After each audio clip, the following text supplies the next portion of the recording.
હમણાં મારે ફરવાનું જરા વધારે થયું આપણા લોકસભા વિસ્તારમાં. એક સવાલ આવ્યો મારા મનમાં. અંકલેશ્વરથી નેત્રંગનું અંતર 43 કિલોમીટર 43 કિલોમીટર જેટલું છે, પરંતુ આ અંતર કાપતા 2 કલાક જેટલો સમય નાના ફોર વ્હીલરને લાગે છે. બાઇક સવારોની તો વાત જ જવા દો. દર મીટરે એક ખાડો એવરેજ છે.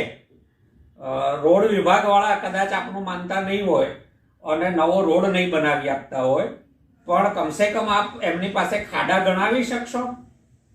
2 કલાક લાગે છે 43 કિલોમીટર કાપતા મનસુખભાઈ. અને સ્થાનિક લોકો સાથે વાત થઈ તો વર્ષોથી આ રસ્તો આવો જ છે, એ ક્યારેય બનતો જ નથી. સ્થાનિક લોકોનું ત્યાં સુધી કહેવું છે કે એના બિલ તો પાસ થઈ જાય છે, પેપર પર સમયસર કદાચ બની પણ જાય છે, પરંતુ લોકોને એનો ઉપયોગ કરવા મળતો નથી, દર્શન પણ નથી થતા. તો 6 વાર આપણે જે લોકોએ મત આપ્યા એવા મતદારો એક સારા રસ્તાના હકદાર નથી. બીજો મહત્વનો સવાલ એ મારા મનમાં આવ્યો. 3 મોટી જીઆઈડીસી આપના લોકસભા વિસ્તારમાં છે. અંકલેશ્વર છે, લગભગ 1600 હેક્ટરમાં ફેલાયેલી છે.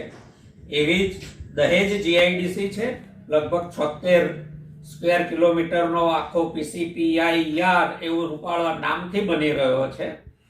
ઝઘડિયા જીઆઈડીસી છે.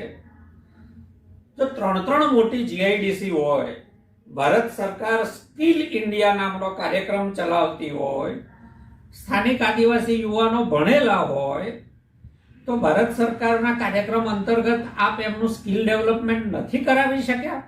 કે એમને ભાગે ખેતી કરવા માટે છે અમરેલી સુધી, ભાવનગર સુધી, બોટાદ સુધી લાંબા થવું પડે, આપ એમને એટલી સ્કિલ ડેવલપ ના કરાવી શક્યા? ભારત સરકારની યોજનાનો લાભ ના અપાવી શક્યા?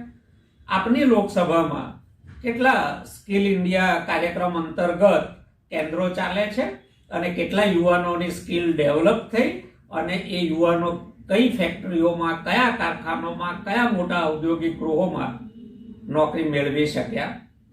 આ તમારે પોતાની જાતને પૂછવાનો સવાલ છે. આ યુવાનોની, શિક્ષિત આદિવાસી યુવાનોની આવી અવદશા કેમ છે? આ બાબતે જરા હૃદય પર રાખી અને આત્મચિંતન કરશો એવી આશા છે. આભાર.